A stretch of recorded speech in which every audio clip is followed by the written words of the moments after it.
10 Dark Mysteries Involving Strange Cults. Most people can't understand the decision to join a cult. It's hard to fathom the motivation behind someone who abandons everything for a group with controversial and unorthodox beliefs and practices. The potentially horrific nature of cults really came into the spotlight in the 1960s, when cult leader Charles Manson convinced members of his family to commit a series of barbaric murders. This demonstrated that people who have been brainwashed by cults are capable of doing anything, which is why cult activity has been at the center of some bizarre unsolved murders and unexplained disappearances. 1. The disappearance of the Tarkington children. Just over an hour's drive outside of Dallas, Texas, on 47 acres of fenced-in land on the banks of the Trinity River, America's longest-running law enforcement standoff is taking place. Members of a militant group barricaded themselves from the rest of the world in January 2000 and have remained there for 10 years. John Joe Gray, a self-proclaimed freedom fighter, is the man at the center of the standoff.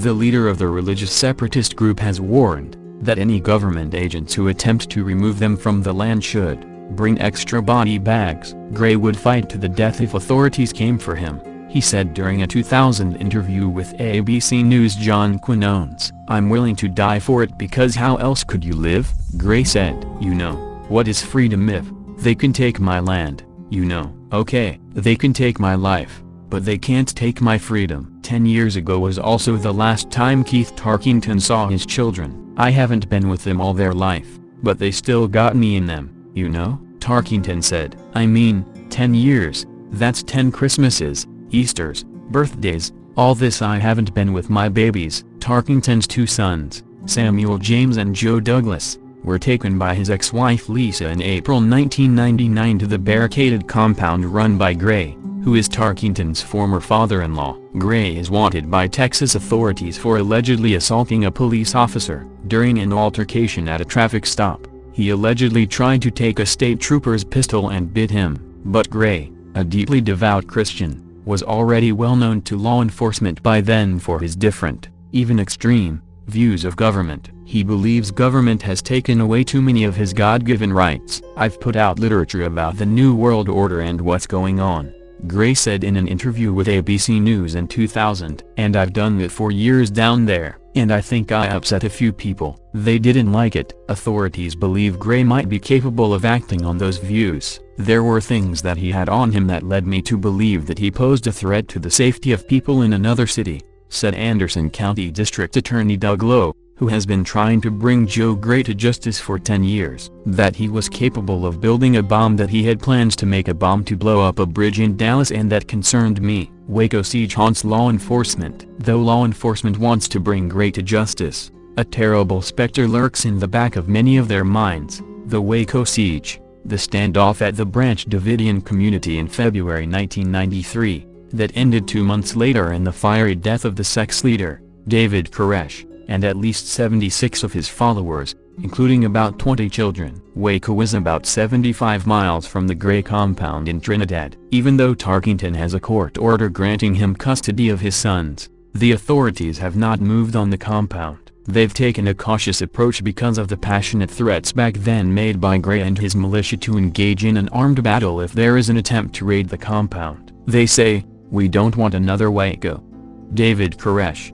"You know, he's just about like Joe Gray. We don't want another Waco epidemic on our hands," Tarkington said. "And I said, I don't either, but I want my kids back." Law enforcement has been scarred by Waco, and by the 1992 incident at Ruby Ridge, Idaho, where Randy Weaver and his family confronted federal agents in a 16-month standoff that ended with the deaths of Weaver's wife and son and a U.S. Marshal. You look at things like Waco, you look at things like Ruby Ridge, and I'm not sure that it is worth going out there and taking that chance, said Henderson County Sheriff Ray Nutt, who's the fourth Henderson County Sheriff since the standoff began. "I'm not willing to risk my deputies' lives, and I really don't want to end up having to kill a bunch of them folks up there," he said. Nightline paid a visit to the Gray compound. "Since we were told the group is deeply suspicious of outsiders, we carefully approached the gates hoping not to create alarm." Sons Jonathan and Timothy Gray came out to see who was waiting at the locked fence. "They talked with us for a while. We asked if Joe,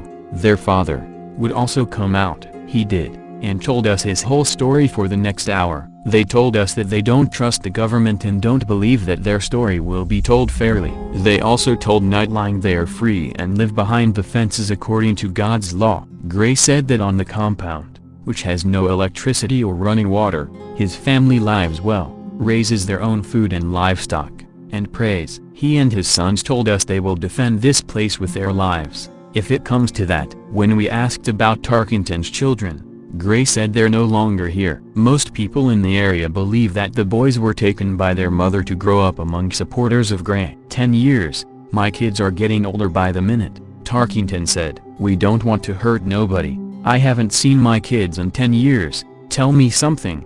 Who's getting hurt? Sheriff Nutt said he sympathizes with Tarkington, but assaulting the compound won't get his children back. He said that, in a sense, justice is being served. They're still out there. Gray's still in his own prison, Nutt said. They've done no damage to anyone in the 10 years they've been out there. They haven't won. We just haven't been able to arrest them yet. Even though it's been 10 years, Lowe is convinced he'll eventually get his man. I don't think we're scared. I think that there's an obligation to be smart in this business and to use your bullets and fire when it makes a difference, Lowe said. There's only one thing that would make a difference to Keith Tarkington. I ain't never going to give up looking for them, and someday I'll find them, he said. I just hope whoever has those takes good care of them and hope they know I love them. I'm not giving up. 2.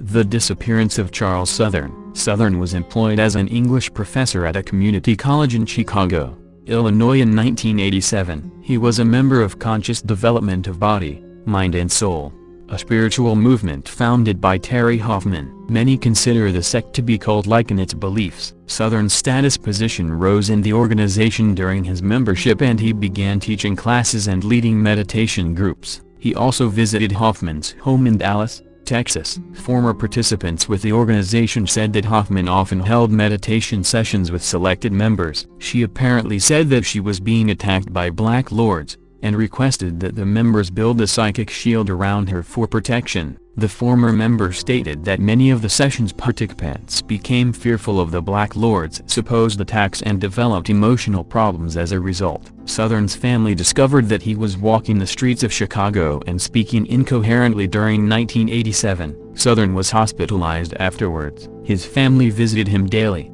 as did 2 members of Conscious Development of Body, Mind and Soul. Southern resumed his normal routine after his release, but friends said that he seemed disenchanted with Hoffman. Nevertheless, Southern remained active in her organization. Southern planned to travel to India for 2 weeks in December 1987, during his college's winter break. His mother said that she was concerned about Southern during this time and offered to visit with him prior to his scheduled departure. He declined and told his mother he was simply not feeling well. Southern has never been heard from again. His family checked his residence after Southern's scheduled arrival time home passed without a word from him. They discovered that his passport was inside his house and no entry stamps from India were recorded. A vial of a drug similar to the poison curare was found inside one of Southern's drawers. His winter dress hat and coat were folded inside out and placed on a ceremonial stool. Southern's family later learned that this was a Nigerian tribal symbol for death. His relatives also located 2 poorly written notes which appeared to be Southern's wills. There was no sign of him inside the residence. Hoffman told Southern's family she was not involved in his disappearance. She has never been charged in connection with Southern's case. Almost 12 of Hoffman's associates have died untimely deaths through the years, many by suicide. Hoffman was named as beneficiary in several of the cases and collected thousands of dollars in cash, property and other assets. One family filed a wrongful death suit against her. Authorities do not know if Southern chose to leave of his own accord or if other forces were at work. It is possible that he suffered another emotional breakdown that served as the catalyst to his disappearance, but nothing is certain. Southern's case remains unsolved. 3.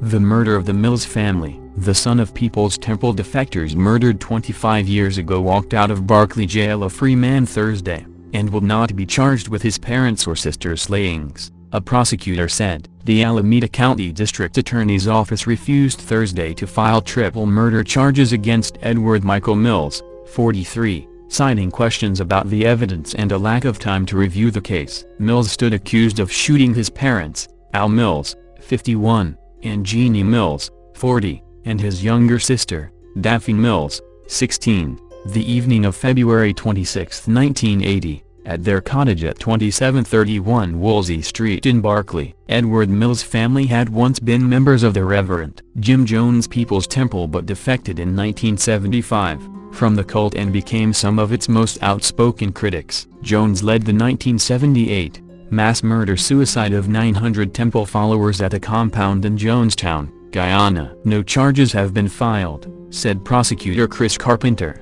who was involved in the case in 1980. Because of the arrest, we had to make a decision by noon Thursday. We did not feel that was sufficient time to review all the material.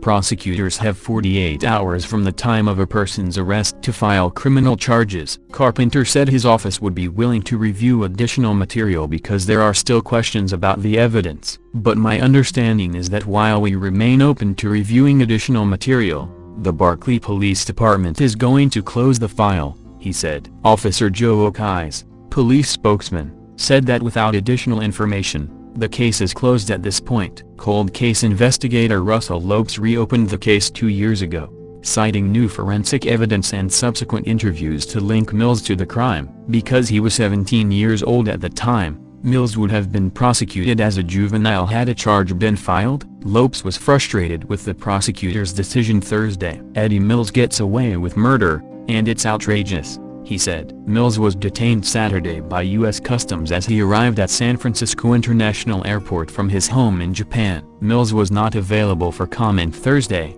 but his older sister, Linda Myrtle of Point Richmond, expressed relief that her brother is a free man again. "I'm just glad he's home," she said. "This has been the most horrible vacation anyone could ask for."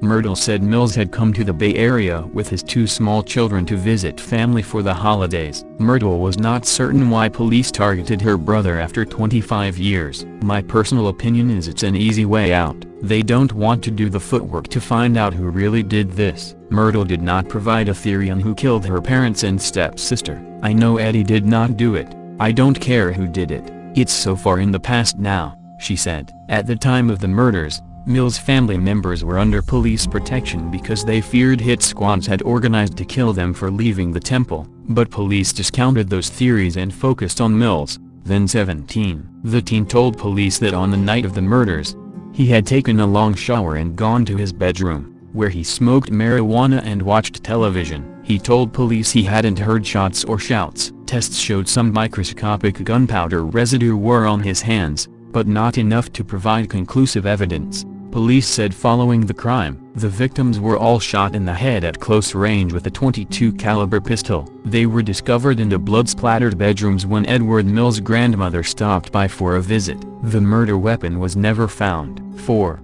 The disappearances of Chantal and Leila McDougall, one of Western Australia's greatest mysteries, has gained international exposure, as Australian Federal Police try to reignite new leads into the case of missing Nannup mother Chantal McDougall and her daughter Leila. The 30-year-old and her 6-year-old daughter went missing in October 2007, together with partner Gary Feldman, 45, and friend Antonio Popic, 40. Mr. Feldman was only ever known in Australia as Simon Caldwell, a false alias he picked up from England before emigrating in 2000. He was also Leila's father. Since their disappearance, he has been linked to a sect based on a doomsday book called Servers of the Divine Plan, which calls on servers to take up their positions on Earth before the world's imminent end and rebirth. The family and their lodger, Mr. Popic, who lived in a caravan on their southwest property, mysteriously vanished, leaving behind wallets, credit cards and dirty plates on the table. They were last seen in a bus Elton car yard north of Nannup heading towards Perth, where they sold Ems McDougall's car for $4,000. The money remains untouched in her bank account. Ems McDougall's parents, Jim and Kathy McDougall, have not given up hope of finding their daughter and granddaughter safe and well, but remain convinced it was Mr. Feldman who persuaded them to disappear. Originally this guy, Gary Feldman, as we know him now, claimed to be some sort of religious guru, and he enticed them into his little flock that way. Mr. McDougall said, "It was September 2 years ago that we found he was English, and his parents were from England, and he had taken money off people, and that his name was Gary Feldman, and the real Simon Caldwell was quite a nice guy in England." He said his daughter was a vulnerable and naive teenager when she met Mr. Feldman in Victoria. He was operating in Melbourne when Chantal met Simon Caldwell, if you want to call him that. Chantal was only a teenager, only 16 or 17. She's 30 now, Mr. McDougal said. That guy had other young girls with children, and when they moved over there, to WA, she went over to help with the kids, and it went on from there. Gary Feldman, as we know him now, claimed to be some sort of religious guru, and he enticed them into his little flock that way. I think she was fairly naive in believing in what this guy was telling her. Mr. McDougal thought they may have traveled to Brazil, after Ms. McDougal suggested the family was planning a holiday there months before they disappeared. But there has been no evidence to show the group left Australia. We did a bit of work, but everything we found was a dead end, in the end, so we never really got anywhere. We couldn't find any reason about where they had been, where they had gone, so there was just no clues to help to find them, Mr. McDougal said.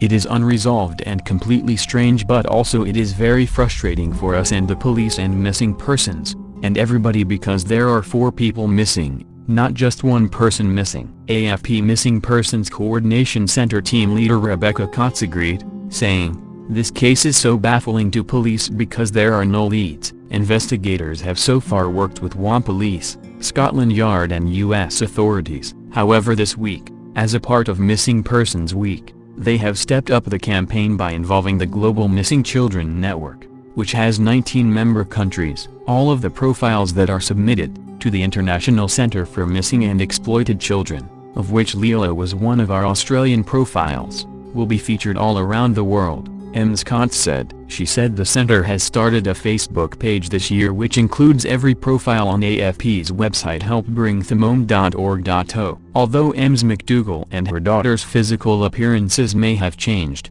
her parents say the pair was unlikely to go unnoticed. Leela was a very loud child. She wasn't quiet and she loved to know exactly what you were doing, Mrs. McDougal said. She would go up and talk to different people and ask them what they were doing, and she loved to dance, play little jokes and that. So I don't know how you would keep a child like that quiet. You would notice her. And Chantal was always a very kind, thoughtful and caring sort of person. She liked to joke too, and she was happy and things like that. And if she was in a community, people would notice her." Although they still visited WA to see Mr. Popuk's family, who were too traumatized by the disappearance to speak publicly, they could no longer bring themselves to go to Nanup, saying it was too heartbreaking. "It never gets any easier. You always relive it every day of your life. Every day it gets a little bit harder," Mr. McDougal said. 5.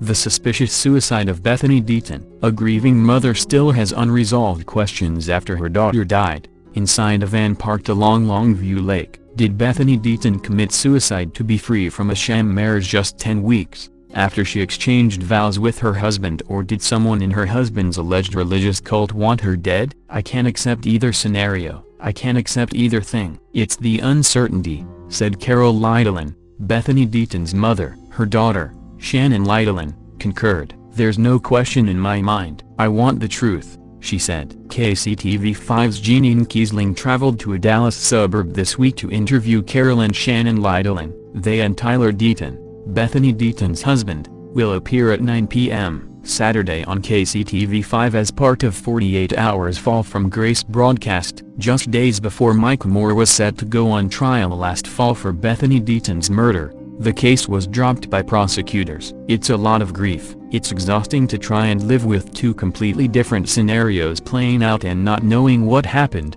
Shannon Lydelin said. "We all just have to learn to cope with both scenarios and grieve both sides." Her sister was a successful nurse with a seemingly bright future. She believed in God and wanted to travel to Egypt to be a missionary with her husband, Tyler Deaton. Bethany Deaton's mother and sister just cannot believe she would take her own life in such a manner and write such a suicide note. One of the few facts not in dispute is that Bethany Deaton was found dead inside the van on October 20, 2012. She was in the back seat with a white trash bag covering her head. An empty pill bottle and a note were found near her body. "My name is Bethany Deaton. I chose this evil thing. I did it because I wouldn't be a real person, and what is the point of living if it is too late for that? I wish I had chosen differently a long time ago. I knew it all and refused to listen. Maybe Jesus will save me," Bethany Deaton allegedly wrote in her suicide note. Her family was devastated when authorities broke the news. "Gone? She's dead and we just couldn't even cry. It just sucked the air out of us,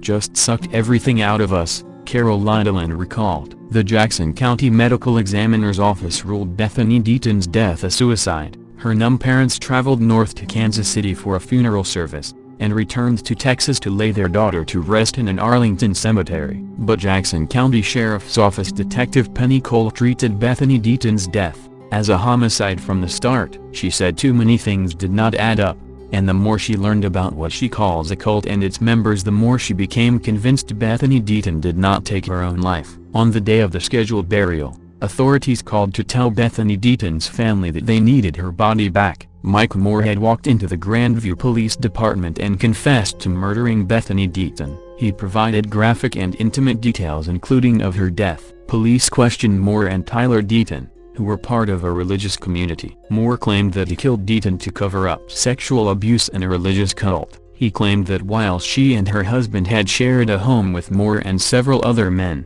they had sexually assaulted Bethany Deaton and drugged her. Bethany Deaton was seeing a therapist, and Tyler Deaton ordered the murder because the men were afraid she was going to tell her therapist about the assaults. Moore claimed Tyler Deaton was the head of a prayer group which once had tied to the International House of Prayer, and both his wife and Moore were members of the prayer group. "My gift and something that is also a curse is that I am charismatic," Tyler Deaton told 48 Hours. "I've owned that from the beginning and I'll own that to the end. I can be electric and magnetic. It can affect people." Members saw Tyler Deaton as a prophet. He told members what to wear, when to eat, and even controlled their romantic relationships, according to a friend of the couple and a former member of the group. Detectives said Tyler Deaton used his power over members of the so-called cult to manipulate men into sexual relations with him. Bose Harrington, who was a member of the group, said Tyler Deaton insisted on the sex as a way to discover his masculinity. He told 48 Hours that he doesn't believe Bethany Deaton killed herself,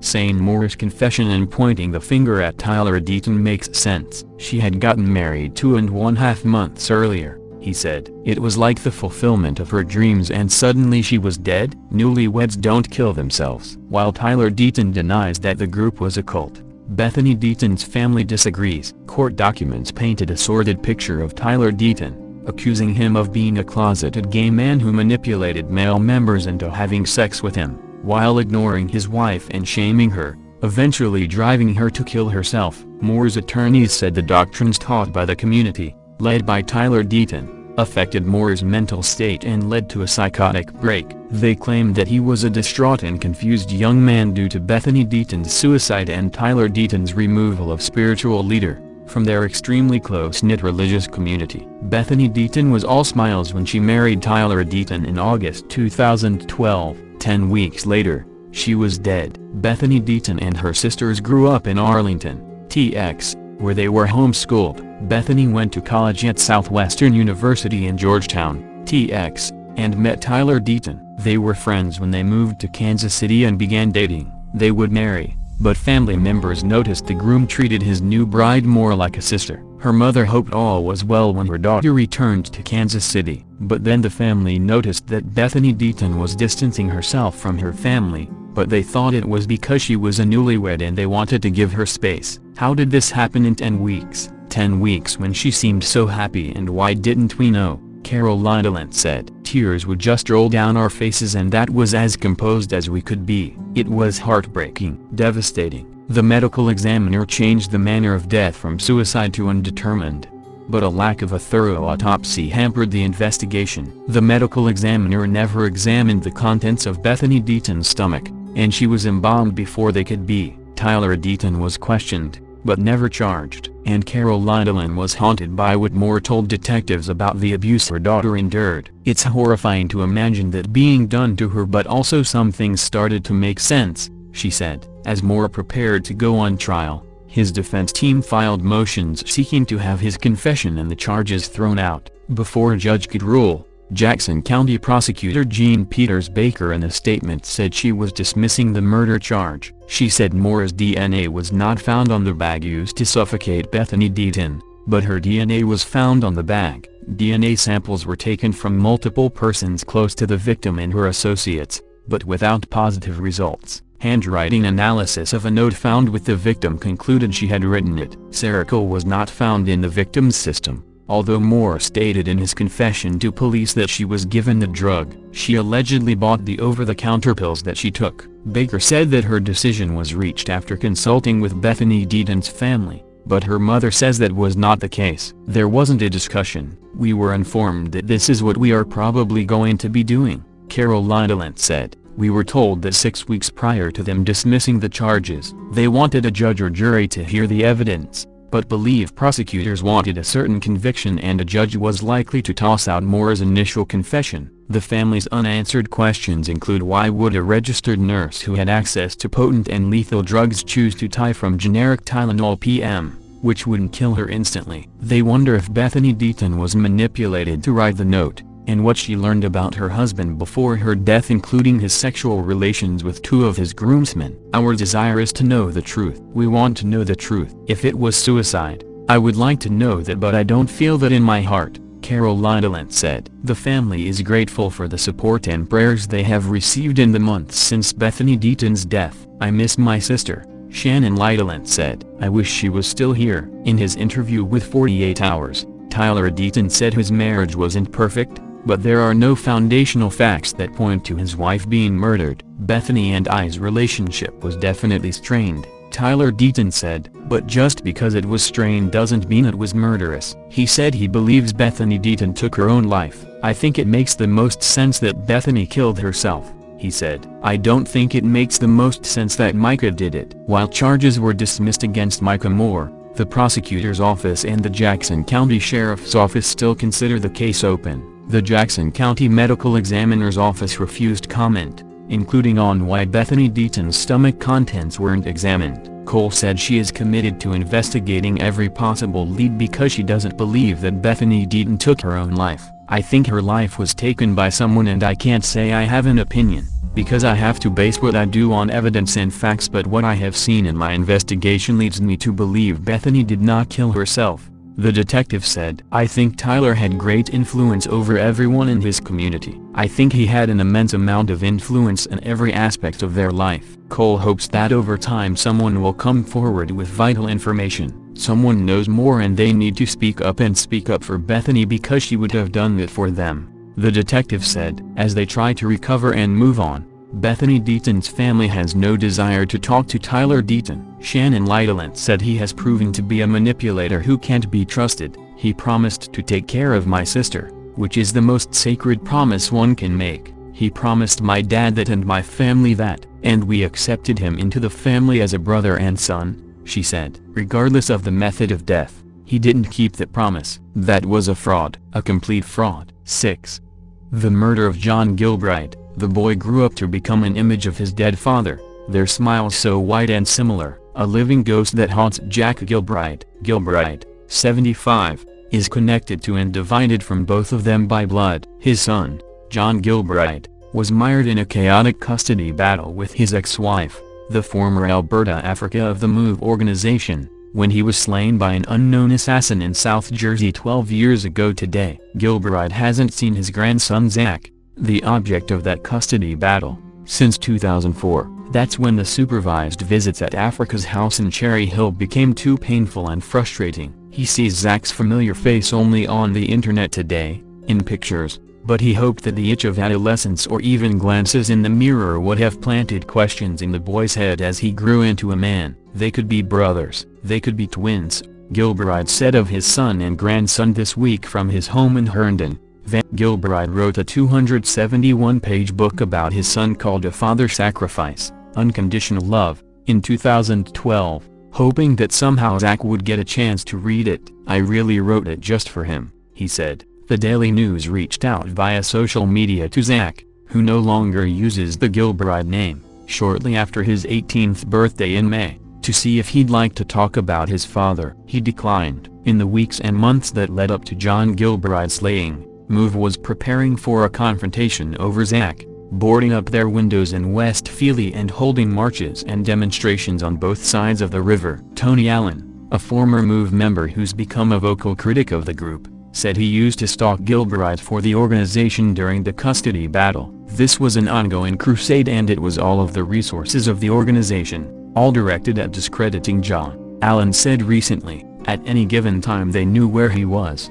On the night of Sept 27, 2002, at about 11:30 p.m., the custody battle ended when a gunman approached John Gilbride as he sat inside his 1985 Ford Crown Victoria Limited outside his apartment in Maple Shade. Multiple shots were fired through the driver's side window, striking Gilbride in the head and chest. John Gilbride, a baggage supervisor for U.S. Airways, was scheduled to have his first unsupervised visit with Zach, then 6. The next morning, MOVE had vowed to never let that happen. A spokesman for the Burlington County Prosecutor's Office said recently, "There are no new developments in that investigation." In past interviews, a Philadelphia police liaison to MOVE suggested that Gilbride could have been killed over gambling debts and told the Daily News he doubted that MOVE was involved. Gilbride and Allen have long wondered whether investigators were reluctant to take a hard look at MOVE, always mindful of the 1985 confrontation that led to the bombing of the MOVE house on Osage Avenue, which killed 11 MOVE members and burned most of the neighborhood, permanently scarring the city. Gilbride said there was a clear motive, but still, "I can't accuse her, Alberta, of something I can't prove." Alberta, Africa, now Alberta Wonderland, was visibly distraught in the days after Gilbride's 2002 slaying. She and MOVE members sometimes said he was killed by the government and often questioned whether he was dead at all. After the slaying, Jack Gilbride said that he and his wife had several visits with Zach at the home in Cherry Hill and that they were always difficult. There were often MOVE members in the house watching them, he said. Zach mostly ignored the Gilbrides and played with a friend he remains close with today. When Gilbride's wife died of multiple myeloma in 2004, he went to visit Zach a few more times alone, but finally had enough. He thinks his last visit was around December of that year. "I stood up, around 3 p.m., and said, 'I am leaving.' I said, 'This is ridiculous.'" In the decade that's passed, Gilbride and his daughters tried to call a few times, unsuccessfully. They'd heard that Zach was into fencing and swimming and piano. Today, seen through posts he's made on social media sites, that Zach is living every young man's dream, snowboarding, playing piano and going to electronic dance and hip-hop shows, surrounded by friends, drinks, high fashion and finely tuned lattes. According to his Instagram page, he's made frequent trips to Amsterdam, Spain and Poland in recent years. Zach appears to be intelligent and talented, he said, someone he could see being comfortable at a cocktails party, but they remind him of everything they've missed together, the weddings, birthdays and funerals, including his grandmother's. Gilbride also thinks there could be tactical reason for Zach's travels, based on old conversations he had with his son. Gilbride said John told him once that when he and Alberta were out walking one night in Paris that she laid out her plans for Zach's future. He'd be educated, and trained and feel comfortable socializing with the rich in Europe and be able to raise money for the MOVE organization. Zach has also posted pictures of himself in West Philadelphia, where MOVE relocated to 45th Street and Kingsassing Avenues after the 1985 bombing, but none of his posts appear to have political or religious messages. When the Daily News reached out to the MOVE organization to discuss how Zach was doing, a woman simply said fine. When asked to discuss the anniversary of the John Gilbride slaying, MOVE referred comments to the Burlington County Prosecutor's Office. "We don't know what happened to him," the organization responded in an email. When the Daily News sent a text message recently to a cell phone number affiliated with Alberta Wonderland and her husband, Gary, there was a confusing reply that appeared to come from Zach himself. "I was only a child when that stuff happened with John," the message said. "It's because of people like you and this government that I don't have my father right now." Gilbride doesn't believe that Zach sent the message. At least, he doesn't want to believe it. "I think I'm right, but I could be wrong," Gilbride said. "If it is him, and he's that well indoctrinated that he doesn't even believe his father was murdered, there's not much I can do." As he gets older and the prospect of an arrest seems no closer than it did 12 years ago, Gilbride said he simply wants his grandson to know that his father loved him and fought for him. If Zach reads the book to the end, he would find a handwritten note on the last page, just 40 words long. Jack Gilbride found the note in his son's belongings after he died, a letter from a worried father to a son too young to read it. Please Zach, as you get older don't forget that I died fighting to stop your mother from taking you away from me forever. John Gilbride wrote, no matter where you are, I am with you and I love you more than anything Zach. 7. The disappearance of Rose Cole. The mystery of Rosalina Cole is one that stays on my mind constantly. I've been putting off featuring her here for a couple reasons. The first and most significant reason is that, although she has received no press coverage in the media, she is high profile in the MP community, so I have figured that most of my readers are already familiar with this story. It's also a complicated one that is difficult to dissect and still have it make sense. Rose Cole was born on December 23, 1956, and lived with her father and siblings in Flint, Michigan. In September 1972, at the age of 15, she ran away from home, and somehow found herself at the mercy of the courts. After a comment Rose reportedly made about selling drugs, she was sentenced to a treatment program called Synanon in Oakland, California. Synanon was later found to be a cult, with its leaders having violent tendencies against anyone who attempted to leave, or help its residents leave. It was eventually shut down by the government. We do have some record of her time at Synanon, thanks to some letters she sent home, which were saved by her family. Much of the writing from while she was in Synanon was poetry, desperate pleas to come home, and feeling that her family no longer wanted her. She mentioned a girl named Ruth who she had become friends with, and a man named Rick, who she disliked. Neither Rick or Ruth have ever been identified or located. Rose eventually ran away from Synanon, and sent a couple more letters home from Chinatown in San Francisco. These letters expressed some fear of being found by Synanon and brought back. She no longer signed her full name,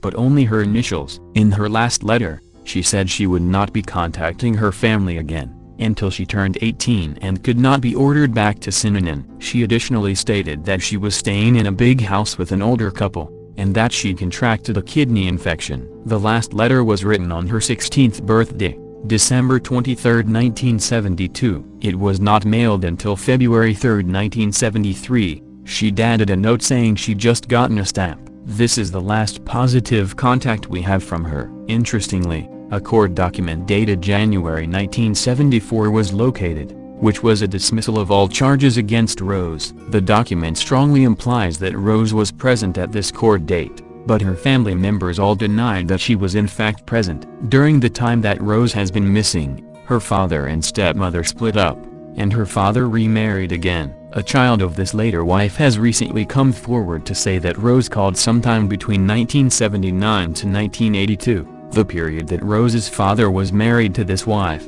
and stated she'd been living on the street for a year. It is unknown whether she was referring to the streets of San Francisco, or elsewhere. Whereas, a petition has been filed for proceedings and disposition in accordance with the Juvenile Code, Chapter 712A of CL 1948, as amended, and upon investigation and hearing, upon due notice, as provided by said laws and said child appearing in court with parent or guardian, and from the evidence and admissions of said petition are true, and that said child is subject to the power of this court, which orders, as follows: on the court's OWN motion, this matter being the same is hereby dismissed. This is one of several cases, Melinda Creech and Idadine Richardson Anderson come to mind, where the missing person was in the custody of the government at the time they went missing. In each of these cases, including this one, the government has been uncooperative in trying to help the families locate the person the government was responsible for. I just don't get it.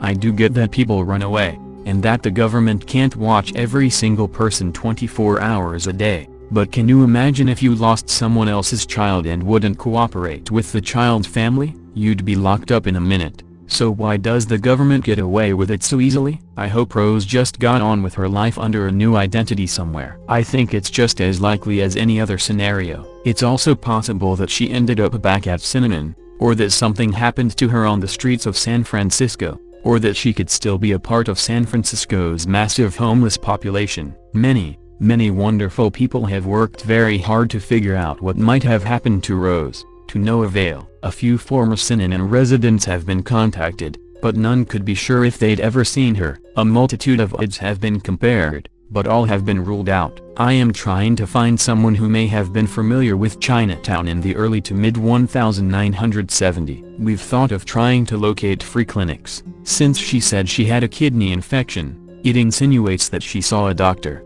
but the odds of anyone remembering her are so slim. Unless Chinatown was less touristy then, where a girl like Rose would have stood out among the Chinese population. There is also the idea of finding an old San Francisco city directory, and try to contact older Chinatown couples who lived in a house, but, of course, we don't know how much older. She was 15-16, so 30 would be older, and we don't know nationality or anything else. We would also like to locate Ruth, the friend of hers from Cinnamon, but we don't know her last name. Rose's parents are deceased, but her siblings are still searching for her. 8. The murder of Maureen Dutton. Was it a cold killing? Was it a bogus doctor? What about a young man in a leather jacket? No one knows for sure who murdered young mum of 2 Maureen Dutton. She was a woman with 2 children, a normal family, loving husband and nice home in a quiet part of Liverpool. Yet Maureen Dutton was brutally stabbed to death in her own front room. Her toddler son David and baby boy Andrew were the only witnesses to the horrific crime. There were no particularly incriminating clues surrounding the Nutty Ash murder, which gave police little to go on. It also explains the multitude of theories. On one foggy December day in 1961, 27-year-old Mrs. Dutton was at the family's Thingwall Lane home with her 2 children. She had hoped to take 2-year-old David to see the Christmas crib at Childwall Parish Church, but the freezing fog that had lingered over the city for days moved in quickly, virtually trapping people indoors. The last conversation she is known to have had was with her mother-in-law Elsie,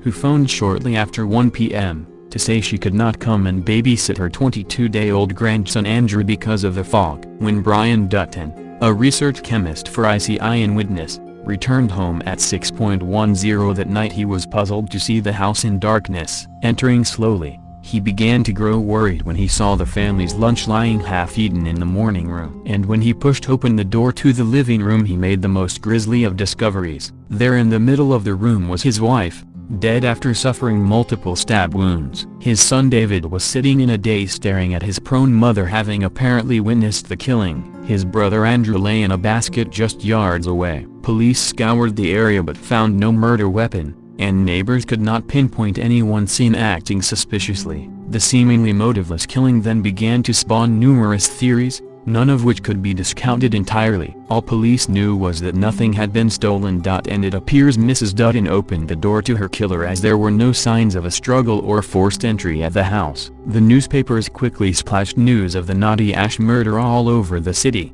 and Old Swan Police Station became the center of operations. Mrs. Dutton was stabbed 14 times by someone she had apparently allowed into the house. Possible leads, including the seemingly crazy woman on a bus muttering how she had done something terrible and needed to escape the city, came and went, but nothing that could be classed as hard evidence materialized. Then police were told by a woman who, like Maureen Dutton, had recently given birth that she was called on by a bogus doctor who examined her. When the woman's husband made inquiries about the mystery doctor, he was told there was no doctor operating in the area at the time, and he called the police. The focus of the investigation swung towards tracking the fraudster, but, in the background, one constant kept cropping up. Neighbors began to talk of a good-looking young stranger in a leather jacket seen nearby. By January 17th, police had amassed 20,000 statements, and put together an identikit of what they believed the man could look like. It was carried on the Echo's front page the next day,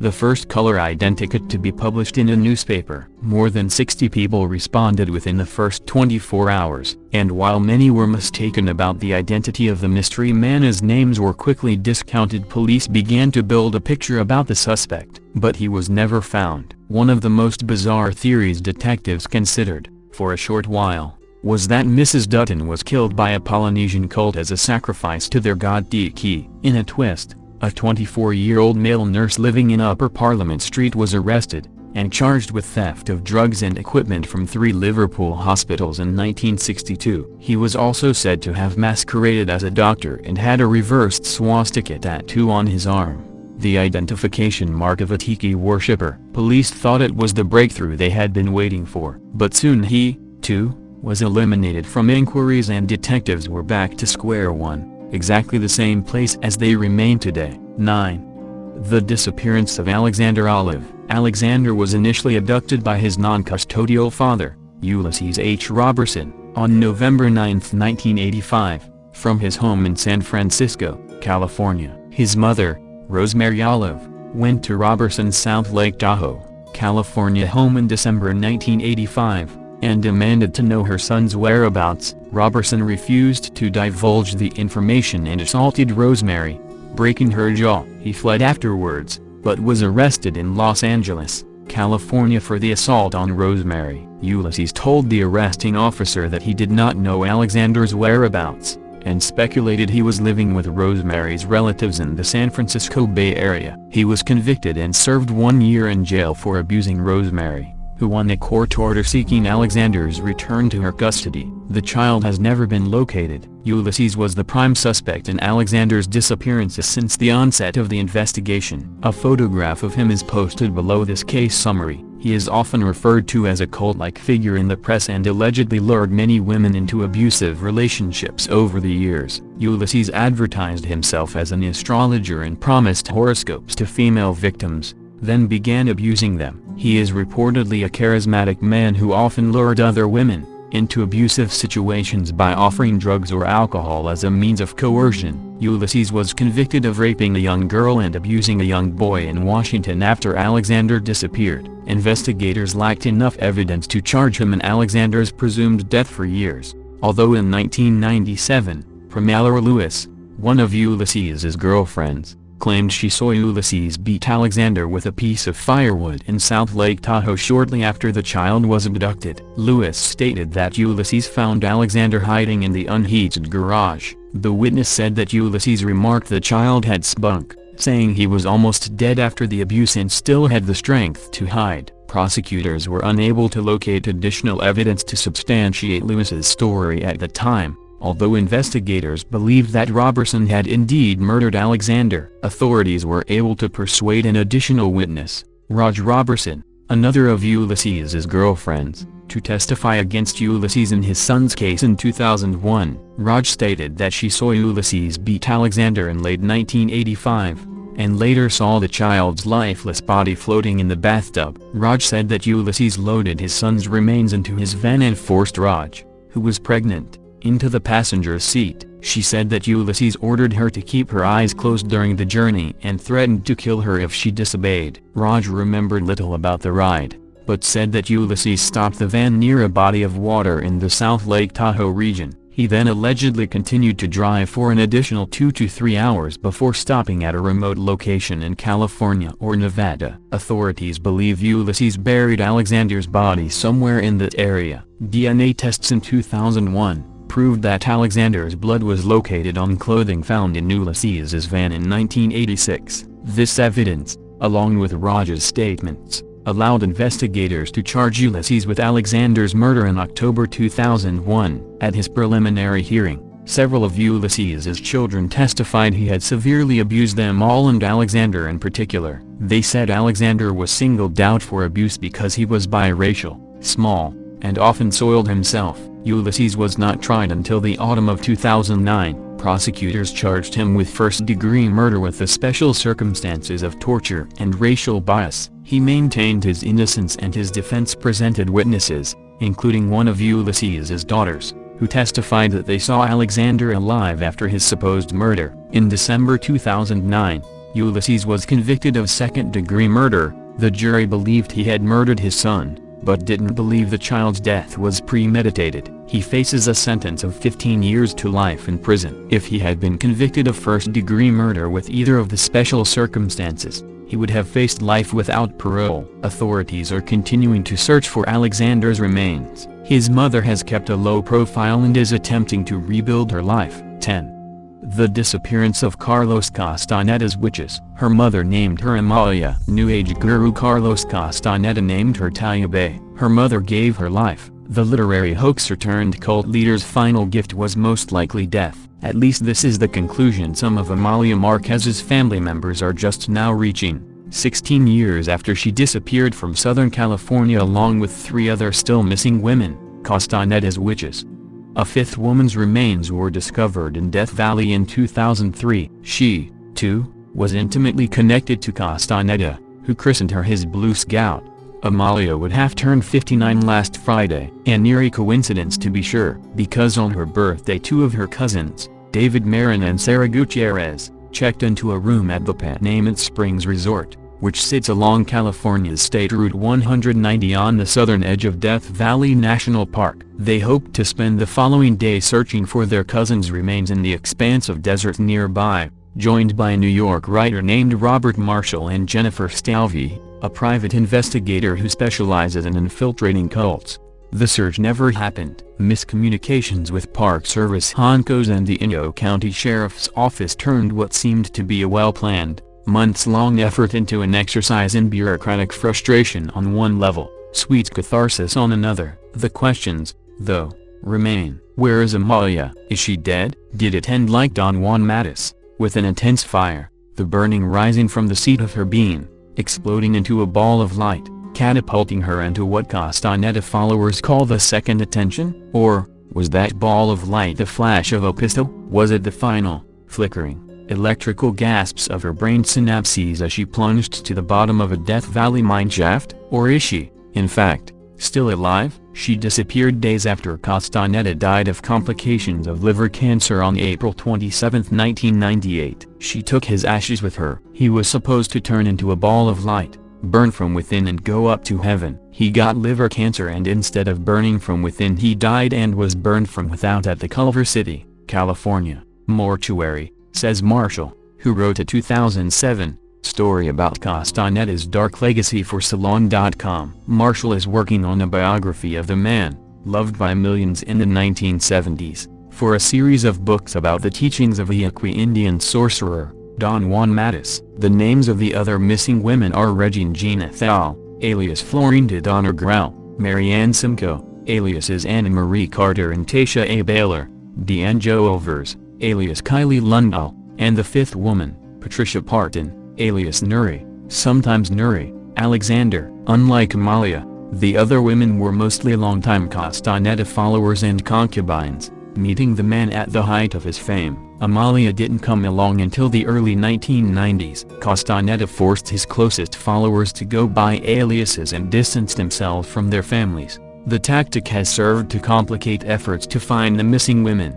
Amalia's cousins reached out to Marshall last fall when Marin found his story in a Google search. I sent an email to Robert saying I'm a cousin, is there any news, and he said no.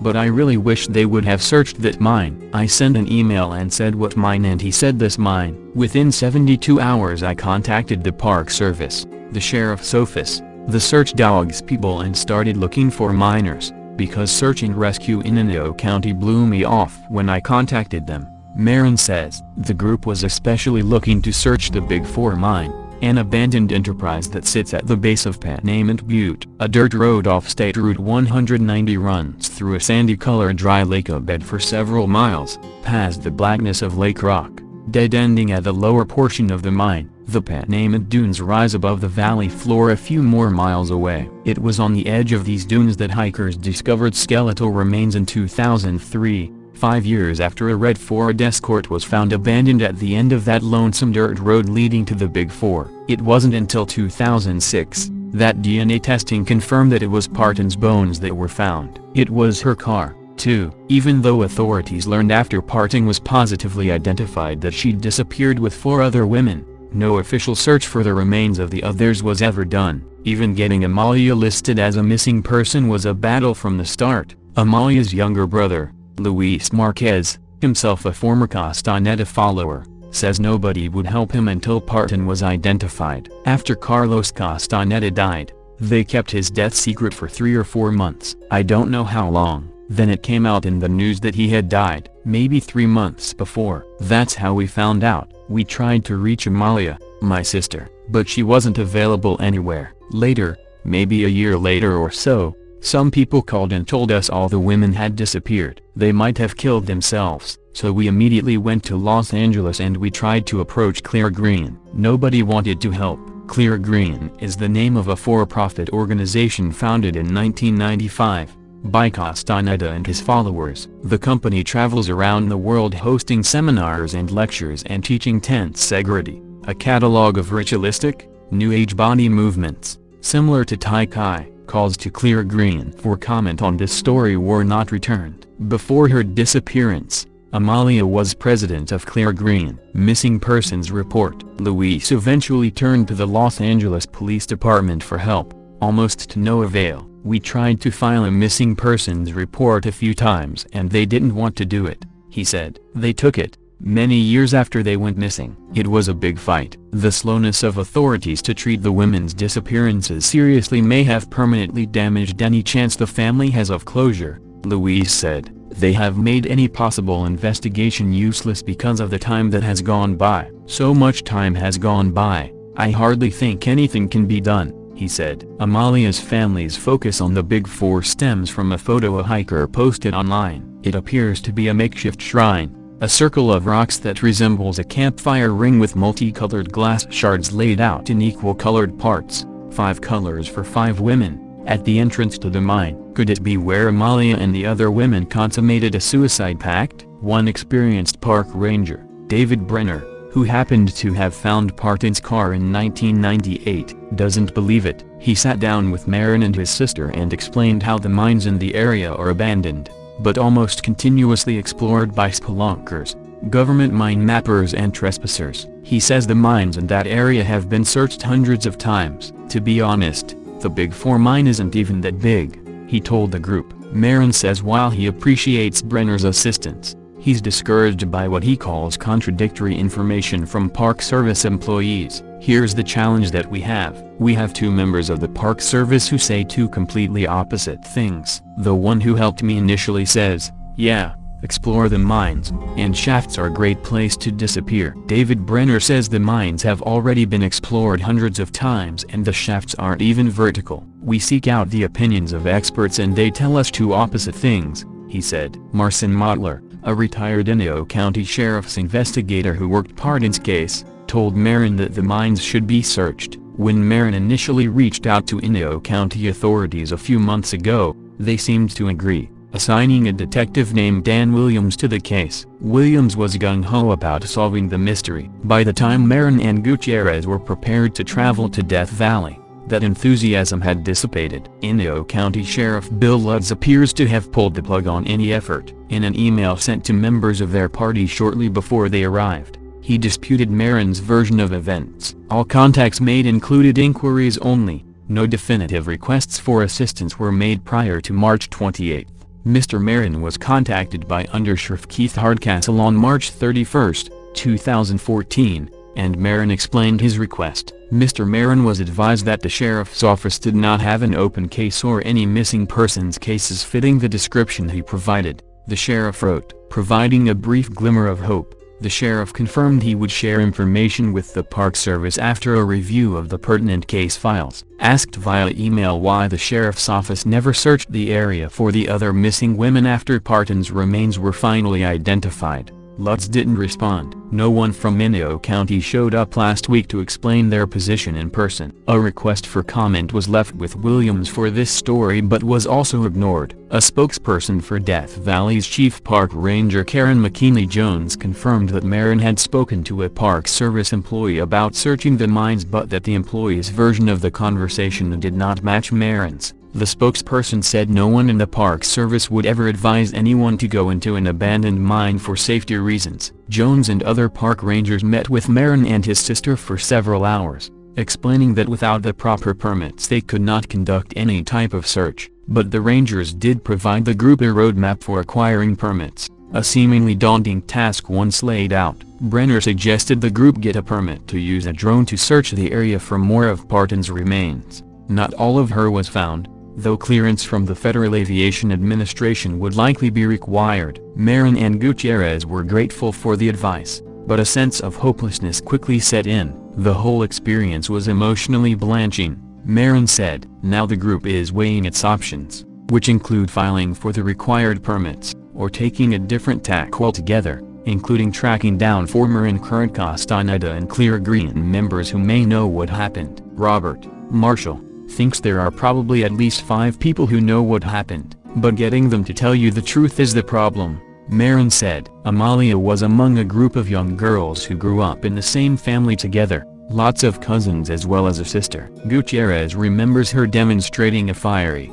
independent streak from an early age. Amalia was smart, too, She graduated from high school a year earlier than her peers. She traveled down the Amazon River by herself. She had a keen business sense and was generally much loved by those who knew her. Gutierrez was immensely fond of her cousin. "I named my daughter after her," she says. Her daughter was born just about the time Amalia was becoming more and more immersed in Castaneda's cult. A card congratulating Gutierrez on giving birth is one of the last times she heard from her. Sarita, the card begins. "Congratulations on the new kid on the block, Amalia. This is to wish you and your family the best of all, and to Amalia a very warm welcome to the world. Knowing she is in good hands, may her life be full of beautiful and peaceful things. Take care, always, Amalia." A few years later, Amalia would call her mother in Puerto Rico, where she was originally from, and ask for all of the family photos with her in them. She wanted to destroy them. It was then that the family realized Amalia was not simply working and traveling with some flaky group,